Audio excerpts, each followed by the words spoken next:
Okay everyone, welcome back to another video on the channel. Today we're back on GT Sport and we're back with the FIA Nations at Fuji in Group 2. So this is the combination all about fuel saving. I managed to do, this was my first attempt at the race, it was the first slot, and I managed a really good qualifying lap, putting myself into P4 with a 1 minute 29.6.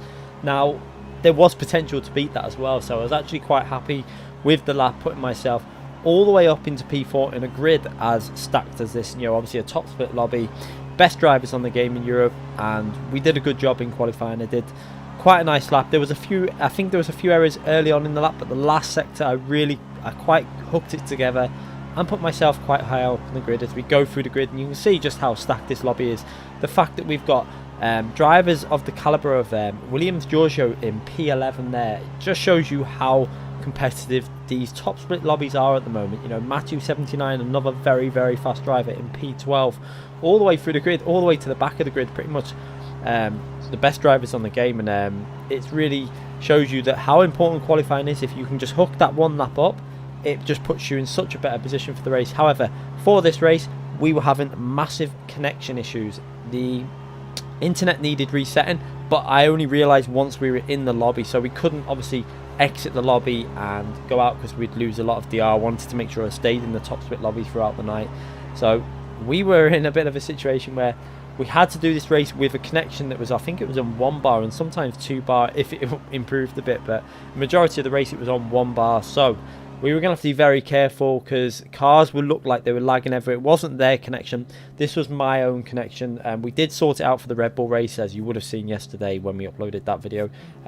There was no connection issues because I reset the router, restarted the stream, and then there was no issues at all with the connection. It just seemed to fix itself. So God knows what had happened to the connection overnight since I'd been on the night before, but this was a bit of an issue. You can see you'll see cars lagging around side by side, and it made it very unpredictable to drive because you just didn't quite know where cars were. And I'm sure the cars around me were very cautious of my connection as well, as I go defensive on the right hand side, as I see Rick going down that left hand side. But you can see, you'll start seeing the car starting to just like stutter a little bit. You can see P3 there, this car's moving left to right gradually, and a lot of the cars in the background you'll see on the bottom right hand corner starting to have a little bit of connection issues. And this is what I really didn't want. I was just praying that my connection would be able to hold off to the end, because this race was all about fuel saving, and if I can manage to stay in this position, it would be some nice solid points, and it meant I wouldn't have to race it again. So you can see straight away what I'm going to try and do is explain to you what I was doing with the fuel, because I did it reasonably well. The connection was starting to get to me a bit at the end. I was a little bit worried, and I think we slightly went off pace towards the end. We should have really kept it up a bit more and just concentrated on the race, but obviously with the connection issues we were getting a little bit uneasy with whether it would last to the end. But you see straight away what I was doing during this race was we were going through the mixtures on the fuel mixture through the corners, because there's two obviously reasons we do this. It's not just for the fuel saving. Using mixtures 3, 4, etc. through some of the corners will put a lot less stress on the tyres, as we see P3 lagging all over the place in front of us and P5 behind us. So this is worrying, because obviously if a lag spike happens and I take P3 out, that's really not what I wanted.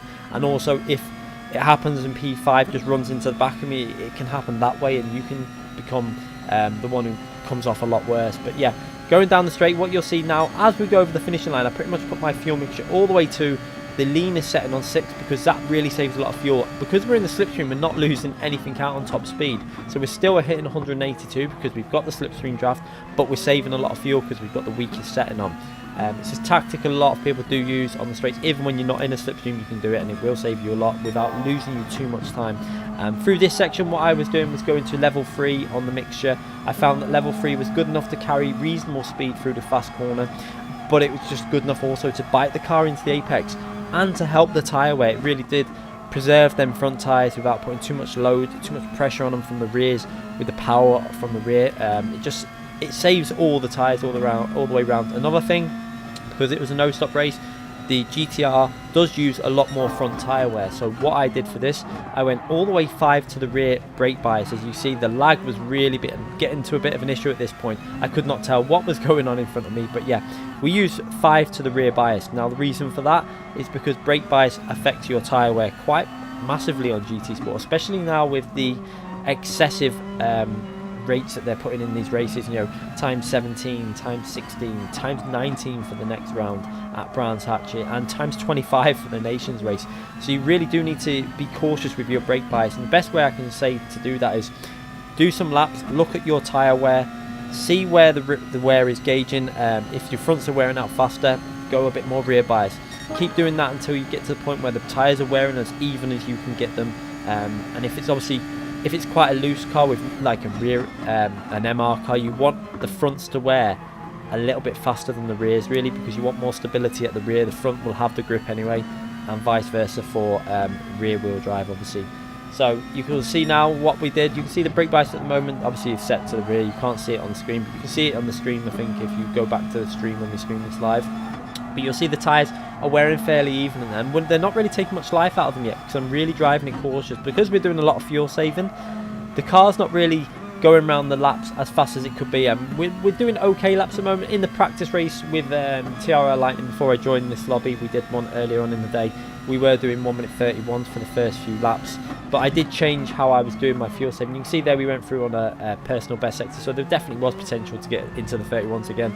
It was just a lot of what was going on was I was getting a little bit uneasy with the cars in front of me, and I was not really concentrating on driving. I was more worried about my connection than actually driving. But at the moment we're doing quite a good job, considering we've got the connection to worry about, and the car in front of us, and the car in the rear that looks like they're lagging everywhere. Even though it was my connection, it's still quite worrying when you're driving like that, as we now go to the end of lap 3 and still maintaining P4. Now, William Favaris in P1 did look like he was on a different strategy. I didn't personally think this was a way to go, although it wasn't that much of a difference. It was quite close, the difference between the no stop and the one stop, but the no stop was actually faster, I think, if you could do it properly.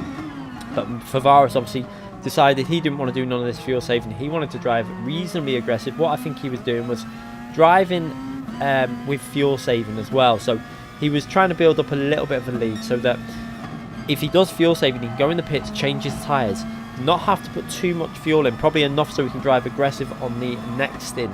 And then he's going to have much better tyres and more fuel to use, and probably come out not too far back, because he won't have the fuel in the pits for ages. Obviously, if you were driving it 100% aggressive, you would be in that pit lane far too long, and you'd end up at the back of the grid, which is not what you want.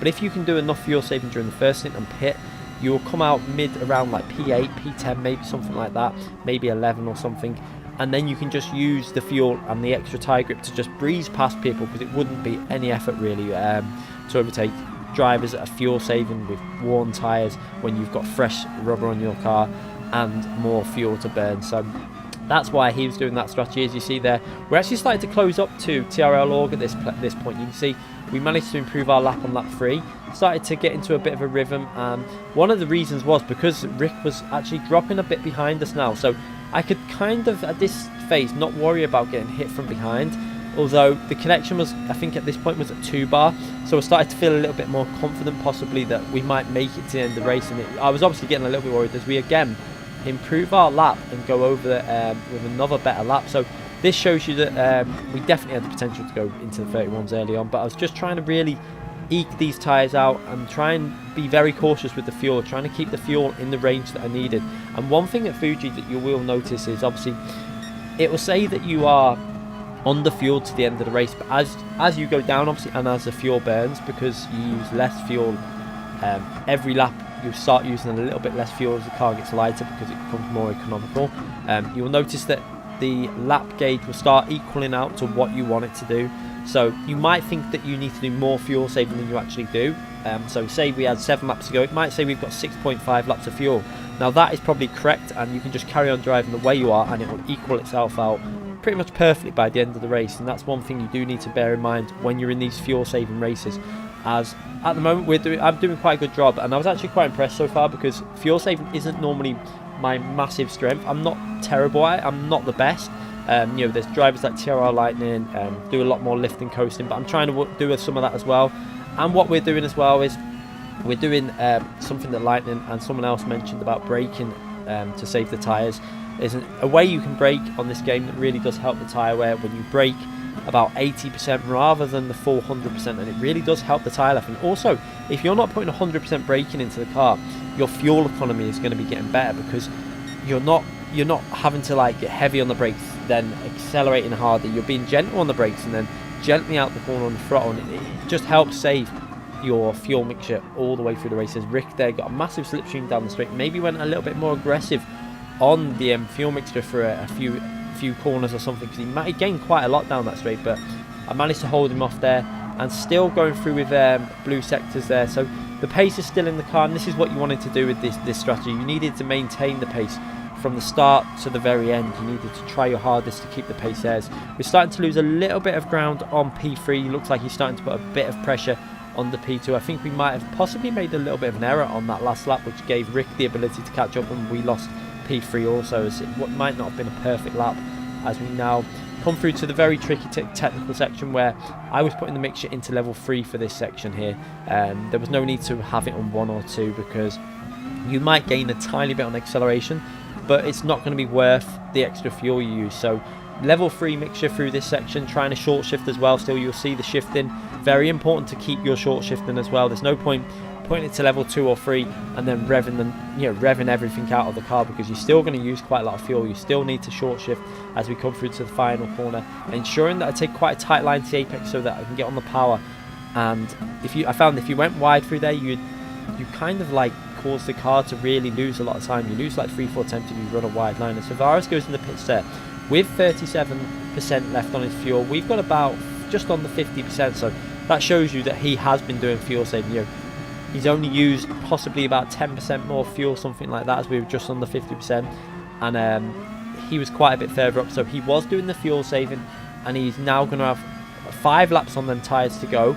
So the tyres are going to be in really good shape for the last 5 laps, and he's probably going to fuel the car up so he can drive a lot more aggressive now and start putting in qualifying laps. And that's where it can work for you, because if he only comes out say P8 or P10, something like that, he's not going to lose massive, he's just going to be able to breeze past people, because we're at the stage now where our lap times are going to be fading into the 1 minute 33s, 1 minute 34s by the end of the race possibly, but he's going to then be putting in 1 minute 29s and 1 minute 30s, so he's going to be a lot faster every lap. So we're going to have to be cautious of him coming back through the field. If he can make it through the field cleanly, that is one risk you take when you do the one stop, when the no stop is an option. You run the risk of getting penalties, and obviously with the new penalty system that's incorporated into GT Sport, you lose a lot of time, especially at Fuji with the penalty on the start straight.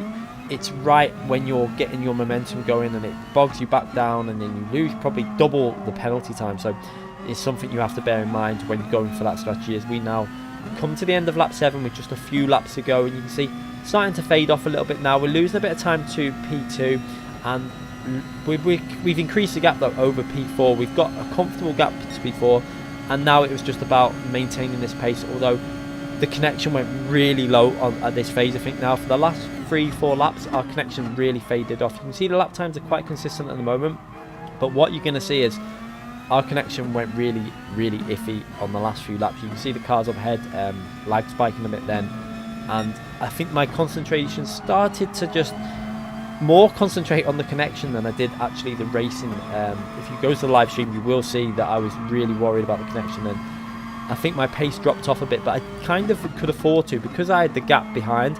All I had to do now was, I wasn't really worrying about attacking P1 and P2. My aim for this was just to try and keep the position I'm in. Obviously if Tavares is there in P6, you can see, so he's going to be coming through. So Tavares wasn't worth fighting in this race. I didn't see the point in battling with him. Obviously I wanted to make sure I let him through when it was okay for me, obviously with making sure it was safe for me to do so and without losing too much time. And he's obviously going to want to get through as early as possible though.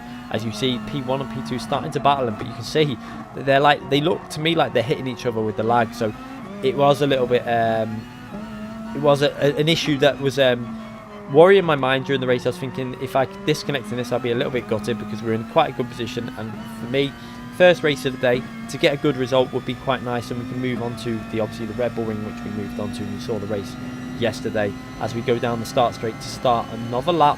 And you can see Tavares there is close. You can see him on the mini map. I think you can just see in that top right hand corner that he's closing in on the battle for P5 and 4. So we're in P3 in a podium position at the moment, but you can see there Williams Tavares is actually overtaking Rick there now into the braking zone and has got himself up to P5. So Favaris is going to be right on our rear gearbox very soon. You can just see him in the bottom right hand corner, just behind the yellow GTR, making progress through this race. And he's probably going to be overtaking us on this lap by the looks of it. You can see he's now behind us. He's managed to get past the other car, and you can just see him in our rear view mirror now, and he's going to be coming up at us at a rate of pace with them fresh tyres, full fuel. He'll probably be at my rear by the end of this lap as we now go into the technical section where I've got to use mixture 3. You can see the battle for P1 is very close there. Org looks like he's having to do a little bit more fuel saving than what he had to do early on. He built up a little bit of a cushion up, but now it looks like P2 has managed to save a bit more fuel and is coming back for battling for the win in this race now. Or depending on where Favaris comes through, Favaris might get the win, as you can see. Lagging behind me, and this was really worrying because I know he's going to have extra pace and his car is lagging, so I was going to let him through on the end of this straight, you can see, but lag spike and Favaris hits us, but that's not Favaris' fault, that's my connection's fault. I thought he was further back than he was, but then he lag spiked right up to the rear of my car and knocked me a little bit. I didn't lose too much time, and luckily we stay in the slipstream of Favaris now down the straight, but this again was kind of distracting me a little bit of the race, and you can see a 1 minute 34.6 is not great, but then we did lose probably about maybe half a second or more just with the contact with Favaris. Maybe gained a bit on the straight though, but yeah, we should have been well into the 1 minute 33s at this point. But like I say, when you've got something like this with connection and it's on your mind, it does kind of interrupt your drive and then your rhythm. So at this point, I was more worried about the connection than I was concentrating on racing lines, but we're still doing okay. We have a solid gap to P4. You can see it on the mini-map on the right-hand corner, the top right. We've got a good 2-3 second gap to P5, so there was no need for me to really worry too much. What I just had to do was just make sure I keep the car on the road now for the last 2 laps. There was no point being aggressive and pushing and trying to get the lap times back to where they should be. I just kind of settled for this position in P4. As you see, look how close the battle is for the lead now. You've got Favaris gaining on P2 with TRL Org in P2 and the other Williams driver in P1, obviously trying to use some fuel up for this final lap to see if he can get ahead of Favaris, as Favaris already making his way through TRL Org with them fresher tyres and more fuel, and he's going to be all over the other Williams driver, his teammate, on the final lap. You can just see him going for that final corner now. He's probably almost in the slipstream now for the win in this race. I don't think there'll be much point in the other Williams driver fighting that position too much personally, because you're not going to hold off a car with fresher tyres, full fuel, when you've got to do fuel saving. So my guess is that Favaris will take the lead. Pretty much a simple move there as we go down the straight. You can see, is he going to get him into turn 1?